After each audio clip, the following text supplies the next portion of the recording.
আজকের এই ঘটনাটি আপনাদের আত্মাকে জাগিয়ে তুলবে, এজন্য অনুরোধ ঘটনাটি একেবারে শেষ পর্যন্ত দেখবেন। প্রিয় বন্ধুরা, একজন গর্ভবতী মহিলাকে কবরে দাফন করে দেওয়া হয় এবং এরপর যা হয়েছিল তা জানার পর আপনাদের আত্মা কেঁপে উঠবে। প্রিয় বন্ধুরা, এই শিক্ষণীয় ঘটনাটি জানার জন্য আমাদের সাথে শেষ পর্যন্ত জুড়ে থাকুন এবং এই ঘটনাটি আমাদের মা বোনদের জন্য অনেক বেশি শিক্ষণীয়। সারফারাজ নামের একজন ব্যক্তি এই ঘটনাটি বলে, আজ থেকে প্রায় 5 বছর আগের কথা। আমার সম্পর্ক এমন একটি দলের সাথে ছিল যারা চুরি করত। চুরি করার পর আমরা আলাদা আলাদা হয়ে লুকিয়ে পড়তাম যাতে করে পুলিশ আমাদেরকে ধরতে না পারে। একবার একটি ব্যাংকে লুট করার পর আমি এবং আমার সঙ্গীরা দ্রুত করে পালিয়ে গেলাম। আমার সঙ্গীগুলো পালাতে সক্ষম হয়েছিল, তবে আমাকে পুলিশ দেখে ফেলেছিল এবং তারা আমার পেছনে লেগে পড়েছিল। আপনি হিন্দু হন কিংবা মুসলিম, ভিডিওটি না টেনে একেবারে শেষ পর্যন্ত দেখুন। বন্ধুরা, ভিডিওটি শুরু করার আগে একটু দোয়া করে নেই। হে আল্লাহ, আমাদেরকে গুনাহ থেকে রক্ষা করুন এবং জান্নাত দান করুন। সকলেই কমেন্টে লিখুন আমিন। এবং এই ভিডিওটিতে একটি লাইক দিন এবং যারা যারা সাবস্ক্রাইব করে এখনই চ্যানেলটি সাবস্ক্রাইব করে দিন। এই ভিডিওটি একটি লাইক দিন। তো চলুন শুরু করি। আমি দ্রুত করে দৌড়াতে লাগলাম এবং অনেক রাস্তা পরিবর্তন করতে লাগলাম এবং শেষমেশ আমি পুলিশের নজর থেকে বাঁচতে সক্ষম হয়ে গেলাম। এরপর আমি একটি বাসের মধ্যে বসলাম এবং দূরে কোথাও চলে গেলাম। যেখানে আমি নেমেছিলাম সেই জায়গার সম্পর্কে আমি কিছুই জানতাম না। আমার শুধু এটাই চিন্তা ছিল যে পুলিশ যেন আমাকে ধরতে না পারে। সেই জায়গাটি একদম শান্ত ছিল, দূর দূর পর্যন্ত কাউকেই দেখা যাচ্ছিল না। সামনে একটি কবরস্থান ছিল। আমি হাঁটতে হাঁটতে সেই কবরস্থানের ভেতর চলে গেলাম। আকাশের চাঁদ অনেক উজ্জ্বল ছিল বিধায় আমি সকল কিছু পরিষ্কারভাবে দেখতে পারতেছিলাম। আমি ভাবলাম আজকের রাত আমি কবরস্থানের মধ্যেই অতিবাহিত করব এবং সকাল হলেই এখান থেকে বের হয়ে পড়ব।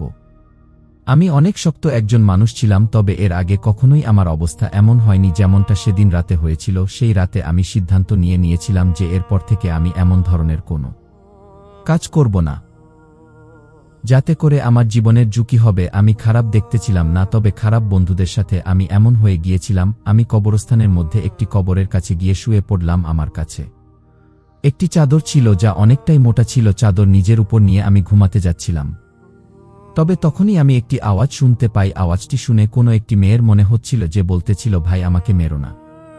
আমি কিছুই করিনি, আমাকে মেরো না, আমি গুনাহগার নই। এই আওয়াজগুলো শোনার পর আমার আত্মা কেঁপে উঠল। আমি আমার উপর থেকে চাদরটি সরিয়ে নিলাম এবং দেখতে লাগলাম ঘটনা কি।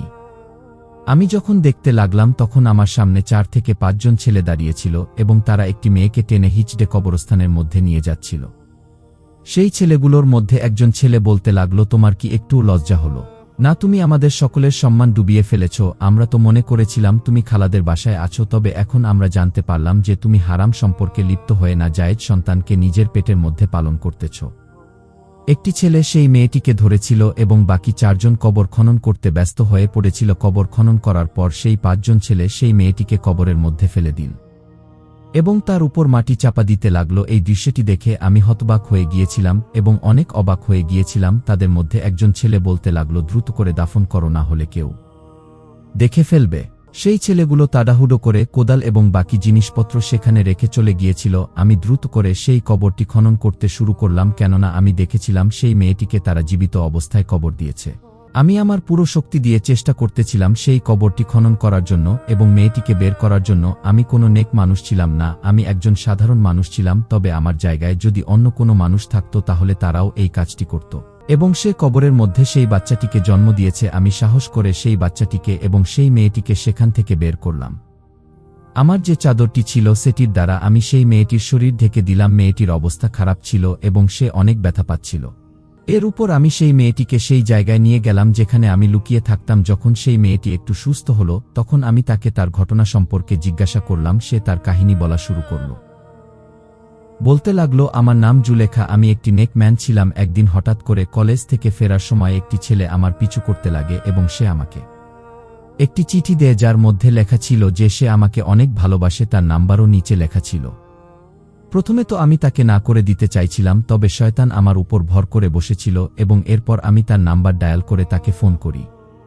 এইভাবেই আমাদের সম্পর্ক শুরু হয়ে যায়। এরপর আমরা দেখা সাক্ষাৎ করা শুরু করি। আমার 5 জন ভাই ছিল, তারা যখন কাজের জন্য বাইরে চলে যেত তখন আমি সেই ছেলেটিকে আমার বাড়িতে ডাকতাম। বাড়ির মধ্যে কেউ থাকত না বিধায় আমরা 2 জন সেই গুনাহের কাজটি করে ফেললাম, যেটা আমাদের করা উচিত হয়নি। তার শাস্তি আমি আজ পর্যন্ত পাচ্ছি। যখন সেই ছেলেটির নাজায়েজ গুনাহ আমার পেটের মধ্যে বড় হতে লাগলো, তখন সেই সম্পর্কে আমি আমার খালাকে জানালাম। আমার খালা আমাকে অনেক গালিগালাজ করল। তবে এরপর তিনি চিন্তা করতে লাগলেন কিভাবে সম্মান রক্ষা করা যায়, তাই তিনি আমাকে ডাক্তারের কাছে নিয়ে গেলেন। তবে অনেক সময় অতিবাহিত হয়ে গিয়েছিল। ডাক্তার বলল, এখন অ্যাবর্শন করা যাবে না, এমনটা করলে মেয়ের মৃত্যু হতে পারে। আমি এরপর সেই ছেলেটিকে বললাম সে যেন তার পরিবার নিয়ে আমাদের বাড়িতে বিয়ের প্রস্তাব পাঠায়। তবে এই কথা শুনে সে বলতে লাগল, এই বাচ্চাটি না জানি কার এবং আমি নাকি তার উপর দোষ চাপাচ্ছি, এবং আমার মতো বদকার মেয়ের সাথে সে কখনোই বিয়ে করতে পারবে না। এবার ঘটনাটা অনেক গম্ভীর হয়ে গিয়েছিল। আমার খালা আমাকে বলল, যদি তোমার ভাইগুলো এ সম্পর্কে জানতে পারে তাহলে তোমার অনেক খারাপ অবস্থা হবে। তবে যখন আমার ডেলিভারির সময় আসলো তখন না জানি আমার ভাইগুলো কিভাবে আমার সম্পর্কে জানতে পেরে গিয়েছিল।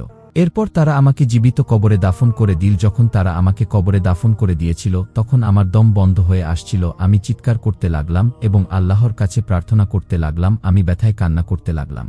আর আজকে আমি চিন্তা করতেছি যে কিভাবে আমি আমার রবের কাছে নাফরমানি করলাম সেই ছেলেটির জন্য, যে আমাকেই বদ বলে আমাকে মাঝ রাস্তায় রেখে চলে গিয়েছিল। সরফরাজ বলতেছিল, সেই মেয়েটি তার কাহিনী শোনাতে শোনাতে কান্না করতে লাগল এবং আমিও চিন্তায় পড়ে গিয়েছিলাম, কেননা এই ঘটনাটি আমার জন্য অনেক বেশি শিক্ষণীয় ছিল। তাই সেই সময় আমিও পবিত্র মনে নিজের গুনাহের জন্য আল্লাহর কাছে ক্ষমা চেয়েছিলাম। জুলেখাকে বিয়ে করার সিদ্ধান্ত নিলাম এবং বর্তমানে আমি একজন নেক ব্যক্তিতে পরিণত হয়ে গিয়েছি এবং আমার স্ত্রী এখন অন্য মহিলাদেরকে দ্বীনি তালিম দেয়। আল্লাহর রহমতে এখন আমরা অনেক সুখে আছি। তো বন্ধুরা, এই ছিল আমাদের আজকের ভিডিওটি ভালো লাগলে অবশ্যই লাইক, কমেন্ট, শেয়ার এবং সাবস্ক্রাইব করবেন এবং ভিডিওটির বিষয়ে আপনাদের যদি কোনো মতামত থাকে তাহলে অবশ্যই কমেন্ট করে জানাবেন। দেখা হবে পরবর্তী ভিডিওতে। আল্লাহ হাফেজ।